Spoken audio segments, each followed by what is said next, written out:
Hello friends, welcome back. Friends, अक्सर काफ़ी सारे व्यूअर्स के क्वेश्चन आते रहते हैं कि हमने एलईडी टीवी परचेज़ किया है तो इसके लिए कौन सी कंपनी की एक्सटेंडेड वारंटी हमें लेनी चाहिए, या फिर हमने रेफ्रिजरेटर परचेज़ किया है या फिर एयर कंडीशन परचेज़ किया है या अदर कोई प्रोडक्ट परचेज़ किया है तो कौन सी कंपनी की एक्सटेंडेड वारंटी हमें लेनी चाहिए, कौन सी नहीं लेनी चाहिए। इस पर मैं ऑलरेडी 2-3 वीडियो बना चुका हूँ, लेकिन वो वीडियो देखने के बाद भी काफ़ी सारे लोग सेम ही क्वेश्चन करते हैं मेरे उन्हीं वीडियोज़ पे। तो आज एक बार फिर से हम बात करने वाले हैं थर्ड पार्टी एक्सटेंडेड वारंटी के बारे में कि थर्ड पार्टी एक्सटेंडेड वारंटी लेनी चाहिए या फिर नहीं लेनी चाहिए।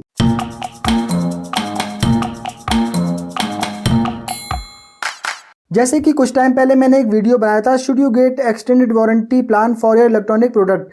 तो इस पे एक एससी क्रिएटिव है, ये लिखते हैं कि सर मैंने 8 दिन पहले टीवी बाई की है, कोडेक CA Pro 55 इंच, मुझे वारंटी एक्सटेंड करवानी है, कैसे करवा सकता हूँ प्लीज़ बताइए, और कौन सी लेना बेस्ट रहेगा। तो यहाँ पर इन्होंने 2-3 कंपनी के नाम भी मेंशन किए हैं, तो वो मैं यहाँ पर वीडियो में नहीं दिखा रहा हूँ। तो सेम मेरे वीडियो पे, जबकि सब कुछ उस वीडियो में मैं क्लियर करके बता चुका हूँ एक्सटेंडेड वारंटी के बारे में, लेकिन वो वीडियो देखने के बाद भी इन्होंने यहाँ पर ये कमेंट किया है, तो इसीलिए मैंने सोचा कि एक बार फिर से इसका वीडियो बना देते हैं। देखिए, एक्सटेंडेड वारंटी के लिए कौन सी कंपनी की एक्सटेंडेड वारंटी लेनी चाहिए, कौन सी नहीं लेनी चाहिए, कौन सी बेस्ट है, कौन सी बेस्ट नहीं है, ये बता पाना यहाँ पर काफ़ी मुश्किल होता है। जितनी भी कंपनीज हैं जो कि third party extended warranty service provide करती हैं, तो इनके मिले जुले रिव्यू आपको देखने को मिलेंगे, कुछ नेगेटिव रिव्यू भी आपको देखने को मिलेंगे, कुछ पॉजिटिव रिव्यू भी आपको देखने को मिलेंगे। जिस भी कंपनी की एक्सटेंडेड वारंटी या सर्विस आप लेना चाहते हैं उसके बारे में पहले आप गूगल पे सर्च करें कि कंप्लेन अगेंस्ट दिस कंपनी, तो वहाँ पर आपको गूगल पे काफ़ी सारे रिव्यूज़ देखने को मिलेंगे, काफ़ी सारी कंप्लेन वहाँ पर आपको देखने को मिलेंगी उन कंपनीज़ के बारे में कि भाई ये किस तरीके से कस्टमर को परेशान करते हैं। डेफिनेटली कुछ कस्टमर को सर्विस अच्छी मिल जाती है, लेकिन मोस्ट ऑफ द कस्टमर को सर्विस अच्छी नहीं मिलती है। मेरा यहाँ पर ये मानना है कि ये जो इंश्योरेंस है या फिर जो ये एक्सटेंडेड वारंटी है, ये एक तरीके की गैम्बलिंग है। यहाँ पर आपको सर्विस मिल गई तो अच्छी बात है, नहीं मिली तो आपके पैसे वेस्ट हो जाते हैं। काफ़ी सारे लोगों के मेरे वीडियोस पे भी कमेंट आते रहते हैं कि उन्होंने इस कंपनी की third party extended warranty plan लिया था, लेकिन उन्हें जो है सर्विस नहीं मिल पा रही है, तो आप इस पर वीडियो बना दीजिए। तो एक पर्टिकुलर केस में वीडियो बनाना काफ़ी मुश्किल होता है।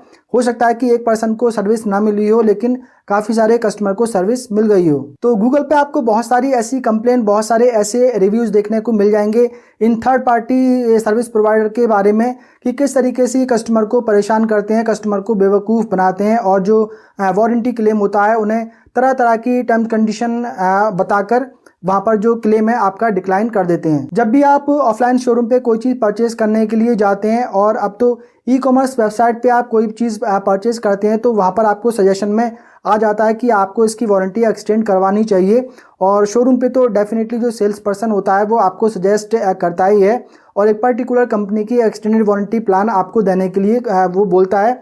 वहाँ पर कोई टर्म कंडीशन आपको नहीं दिखाई जाती है, कोई डॉक्यूमेंट भी वहाँ पर आपको नहीं दिखाया जाता है। एक आपको वहाँ पर प्लान दिखा दिया जाता है कि भाई इतने का अमाउंट है, 3 साल की वारंटी है, इतना अमाउंट आपको देना है और सब कुछ इसमें आपका कवर हो जाएगा।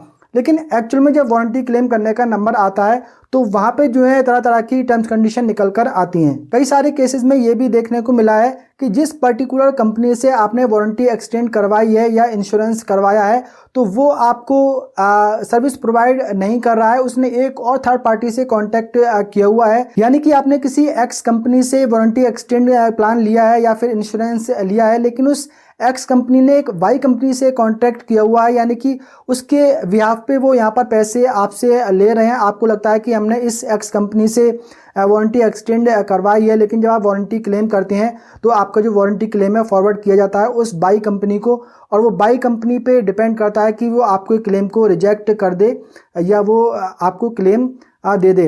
हो सकता है कि कुछ टर्म कंडीशन उस वाई कंपनी की एक्स कंपनी ने आपको नहीं बताई है, वो छुपा ली हैं।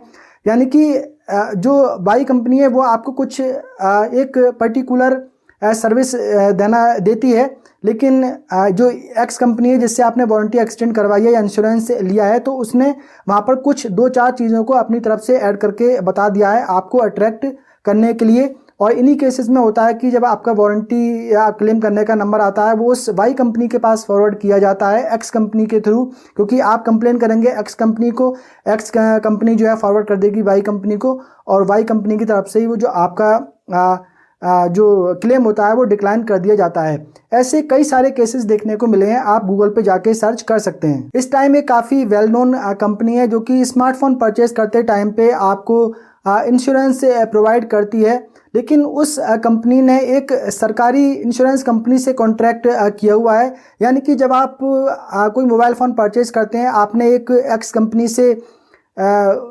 इंश्योरेंस लिया है और उस जब आप के स्मार्टफोन में कुछ हो जाएगा, आप उसका क्लेम करेंगे तो आपका जो क्लेम है वो उस सरकारी कंपनी के पास में जाएगा और वो उसको वहाँ पर डिक्लाइन कर देती है। तो मेरा यहाँ पर यही कहना है कि जो एक्सटेंडेड वारंटी है ये एक तरीके की गैम्बलिंग है।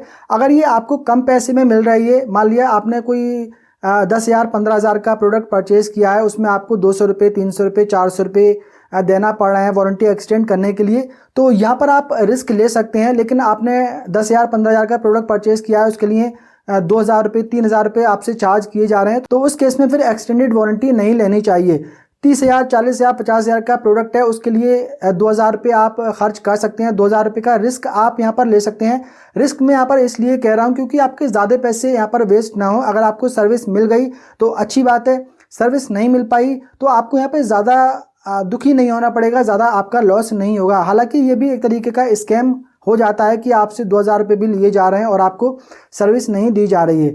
तो इंडिया में काफ़ी बड़ी प्रॉब्लम देखने को मिलती है कि यहाँ पर जो कस्टमर हैं बहुत ज़्यादा कंज्यूमर फोरम में नहीं जाते हैं। 100 में से 5 कस्टमर ही ऐसे होते हैं जो कि हेडेक लेना चाहते हैं और वो कंपनी का पीछा नहीं छोड़ते हैं, भले ही उन्होंने सिर्फ 5 रुपये उसके लिए क्यों ना पे किए हों। बहुत सारे ऐसे केसेस हैं, बहुत ही छोटे से अमाउंट के लिए उन्होंने कंपनी पे क्लेम किया है। एक तो केस ऐसा था कि 34 पैसे के लिए जो था कोर्ट में घसीट लिया गया था, आई थिंक ये किसी बैंक को या किसी कंपनी को। तो मेरा यहाँ पे आपको सजेशन यही रहेगा कि अगर आप एक प्रीमियम ब्रांड से प्रोडक्ट परचेज कर रहे हैं लाइक LG सैमसंग सोनी, तो आप डायरेक्टली वारंटी एक्सटेंड उन्हीं से करवाएं। जनरली जो है उनके अपने सर्विस सेंटर होते हैं, तो आपको वहाँ से सर्विस प्रोवाइड हो जाती है, पार्ट्स भी उनके पास में अवेलेबल होते हैं। तो उनके वारंटी क्लेम डिनाई करने के बहुत ही ना के बराबर ही चांसेस होते हैं। लेकिन बहुत सारे ऐसे ब्रांड हैं जिनके अपने सर्विस सेंटर नहीं है, वो थर्ड पार्टी सर्विस सेंटर से सर्विस प्रोवाइड करते हैं। तो उन केसेस में इस तरीके के डिनाइल देखने को मिलते हैं। वारंटी क्लेम में तरह तरह की टर्म्स कंडीशन बताई जाती हैं। तो मेरा यहाँ पर आपको सजेशन यही रहेगा कि अगर एक छोटा सा अमाउंट आपसे लिया जा रहा है वारंटी एक्सटेंड करने के लिए या फिर इंश्योरेंस के लिए, तो आप पे कर दें, उसमें ज़्यादा कुछ वो प्रॉब्लम वाली बात नहीं है। लेकिन अगर ज़्यादा अमाउंट लिया जा रहा है तो डेफिनेटली आपको पे नहीं करना चाहिए। आपको उसके पास अपने सेव करके आप उसको रखें और फिर आगे जाके अगर ज़रूरत पड़ती है तो आप उसकी रिपेयर उससे करवा सकते हैं। तो यहाँ पर आई थिंक अब आप समझ गए होंगे कि आपको ये थर्ड पार्टी एक्सटेंडेड वारंटी लेनी चाहिए या फिर नहीं लेनी चाहिए, और कौन सी कंपनी बेस्ट है कौन सी कंपनी बेस्ट नहीं है ये बता पाना यहाँ पर काफ़ी मुश्किल है, क्योंकि सभी के बारे में कुछ ना कुछ कंप्लेन ज़रूर देखने को मिलती हैं। इस वीडियो में फ़िलहाल इतना ही। उम्मीद करता हूँ इन्फॉर्मेशन आप लोगों को पसंद आई होगी। पसंद आई हो तो वीडियो को कर दीजिए लाइक एंड शेयर। अगर आपने पहली बार हमारे चैनल पर विजिट किया है तो चैनल को कर लीजिए सब्सक्राइब, बेल आइकन को भी प्रेस कर दीजिए। मिलते हैं किसी अगले वीडियो में, तब तक के लिए बाय बाय।